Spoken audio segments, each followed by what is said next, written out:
Test. Oh yeah, looks like I'm good. Okay. I'm Phil Wyman, and this is the Wild Theology podcast, where the world, the humans in it, and God are all wilder than we've been told. That's your intro? So, you'll get philosophy and theology and crazy stories that come from 30 years of pastoring. Boring. 20 years of festival work. Whatever. And the mud and blood of wrestling with the living in spaces angels fear to tread. Ooh, trying to sound interesting, are we? Oh. Yeah, you think you got something to say? Yes. Yeah, that's the problem, dimwit. Look, I'm a lot smarter than you think. Yeah, you tightened your shoes this morning. Whatever. We're Phil Wyman, and this is Wild Theology, where you get to argue with your own ideas. And lose. That's the point. If you would like to support this podcast, you can do so by going to patreon.com/Phil Wyman. This episode of the Wild Theology podcast is brought to you while I'm boondocking at Lake McHood near Winslow, Arizona. So I'm sitting in a campground in Winslow, Arizona, and it's such a fine sight to see. No girls in flatbed trucks, just me and a bunch of other campers. So any extraneous noises are brought to you by the lake with the boats and the campers and the birds. In this podcast, I'm going to be diverging from normal topics of theology and philosophy and travels in festivals and with subculture groups in America. And I'm going to be reading one of my sonnets, or I should say 15 of my sonnets. This is something called a Sonnet Redoublé, or the heroic crown. And it's created by writing the first sonnet, of which the last line of the first sonnet becomes the first line of the next sonnet. And that happens for 14 sonnets until it reaches a big circle and the last line matches the first line of the first sonnet. And then the first lines of every sonnet become a final sonnet in and of itself. But in this case, I've chosen the last line of every sonnet, which becomes a sonnet all in itself. And I read this out loud to a few friends before I entered it into a humorous poetry contest called the Wurgle Flump Poetry Contest. And they wanted to hear me record this because I guess they enjoyed it so much. Or maybe they just wanted to mock me after I finally got it recorded. But here it is. This is called The Things I Never Grew Into, a Heroic Crown to My Nose. Of note, before I begin, is the fact that some of this is PG-13. So, make sure your kids are in bed. It's not that bad. Anyway, here we go. The Things I Never Grew Into, a Heroic Crown to My Nose. Part 1. My Enemy. Oh, there are things I never grew into, this sad remonstrance of life's darkest stain, which mars my silhouette in darkened rooms. I am the clown whose feet outsized his brain. Am I the lesser water boatman whose great underwater noise leaves one aghast? Too well endowed is he, so makes a show by rubbing his unmentionables real fast. Well, this is my tale of my greatest foe, a monstrous demon always in my way, a vilest villain tormenting me so, one step ahead of me all of my days, between my eyes above my mouth he waits. My enemy was born upon my face. Part 2. Born upon my face. My enemy was born upon my face. He even mocked me on my day of birth, and said hello to everyone who came. He greeted them with his stupendous girth. If Don King was a baby, I was he, with wild black hair exploding to the sky, and smashed across my face my enemy. My nose would become my first question why. But on that day when friends and family came, my great-aunt Catherine, always full of grace, with wonder said, "Oh, what a mobile face!" Perhaps she thought that it should go away. My nose knew far more than I do, it's true. My nose was my undoing through and through. Part 3. The Trickster. My nose was my undoing through and through. Snuck up on me when I was just a child, pretended to be a small freckled dude, but then outgrew my face and he went wild. As I discovered girls, well, so did he. Bumped into them in halls and then he drooled. He blew my cover every time I sneezed. He tried so hard to expel me from school. He claimed he was the leader of my search, and isolated me, this cult guru. When I was young, he kept me from the church. Upon my face I carried my own pew. Because he was much bigger than my brain, this trickster tricked me each step of the way. Part 4. Love Untrue. This trickster tricked me each step of the way. He feigned to be my hero and my friend. I tried to block a punch with a parry, but my nose leapt out well beyond my hands. He didn't seem to mind the pain, but I, with watering eyes that slowly turned to black, found through the weeks of healing he would fly to help me 6 more times to catch a crack. He loves to be the hero and did prance headlong into more troubles while I healed. He caught a ball, an elbow, and a branch. He would not let me work with my own skills. I tried to use my hands to get me through. He stole the limelight, left me cold and blue. Part 5. This olfactory. He stole the limelight, left me cold and blue. He works so hard and always wears me down. He even catches pollen, dust, and poo, and sniffs out trouble just like a bloodhound.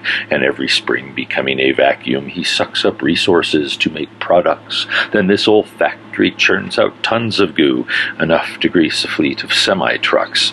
This nozzle pours out on my waiting jowls, and it would drown a city if I failed to package it in little paper towels or catch it in my beard as people wail. The spring may pass, but he will not give in. My schnoz, he plays me in every season. Part 6. Plays to win. My schnoz, he plays me in every season. When spring is past, and then the crust of snot is chiseled off my nostrils and my chin, the sun comes out to smile on my snout. Like hide and seek, he thinks it is all fun. I don my hat to hide my poor old skin, but reaching out he plays to catch the sun. He pokes out far beyond the whitest brim, then to his favorite color he will turn. He does this every season of the year. From springtime rose he turns to summer burn, and then to autumn leaves and Christmas cheer. He loves to strut and pose around the town. I need no ball to be the circus clown. Part 7. Plays me for the clown. I'd need no ball to be the circus clown. I wear upon my face the reddened snout, and children squeeze it just to make a sound. As I exhale, it squeaks, they laugh and shout.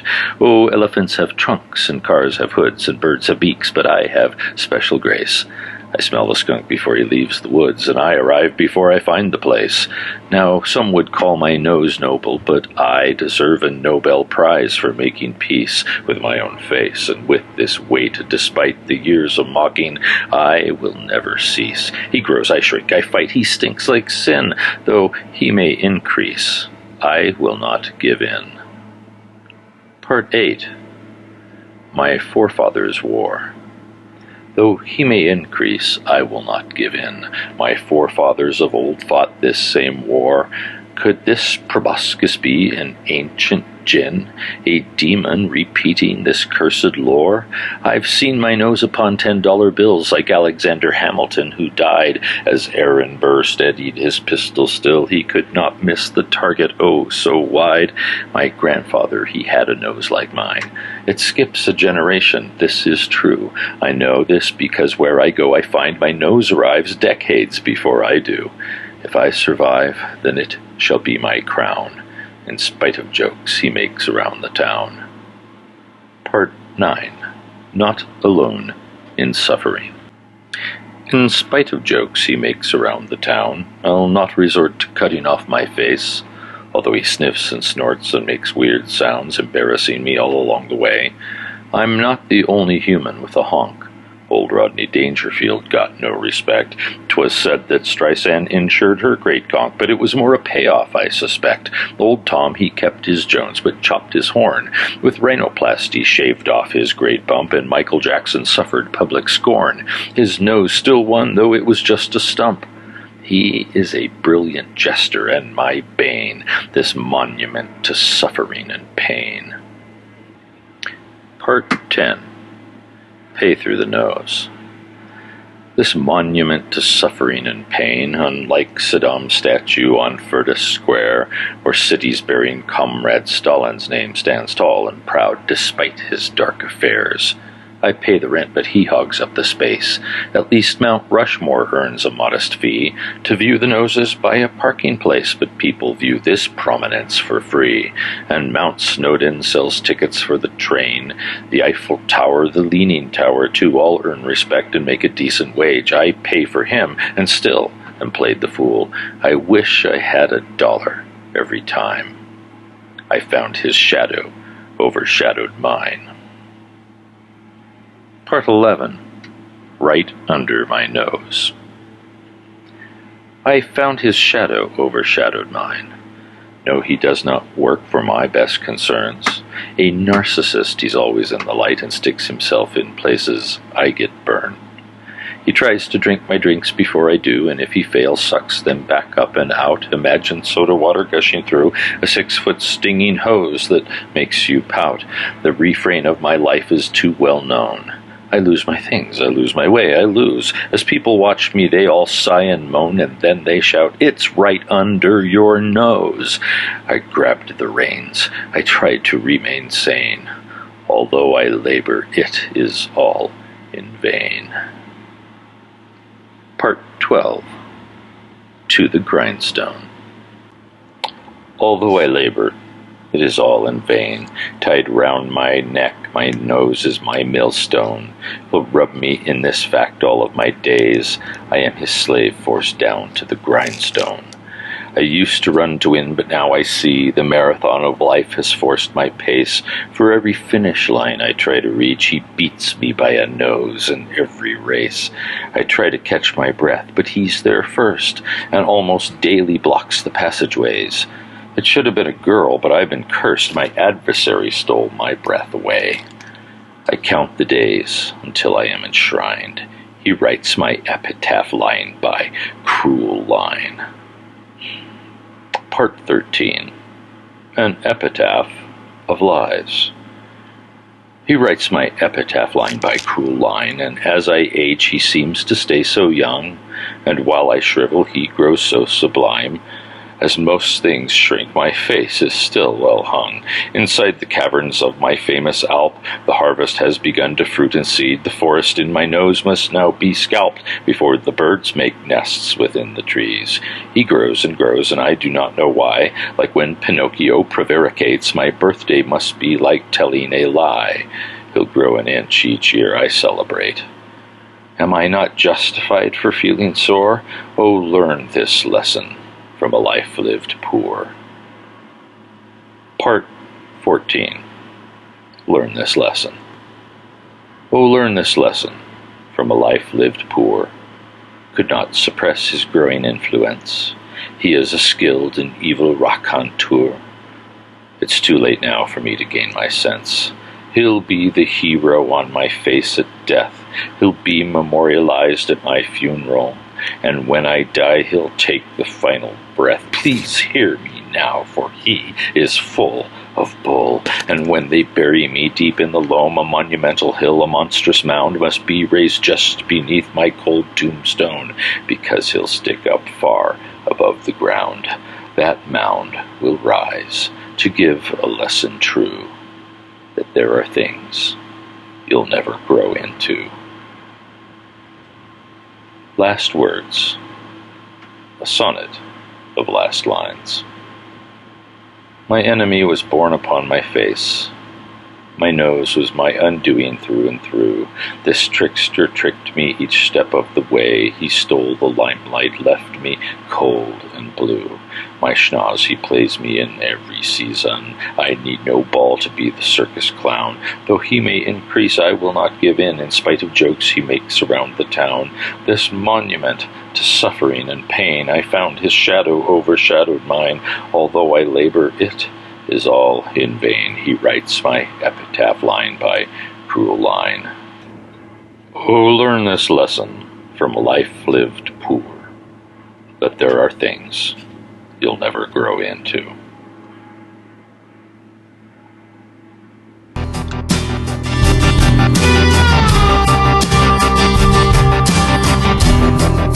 Thank you to my patrons who help make these missional travels and these podcasts possible.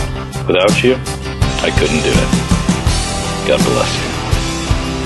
If you'd like to support this project, you can do so here on Patreon for as little as $1 a release, and at the most, that's $4 a month. Why on earth would anybody want to support us? Well, I think we're pretty cool, and maybe some people believe in what we're doing. Oh, come on, you believe that? Yeah. Don't you ever think you're just a little too weird for the average person? Yeah, sometimes.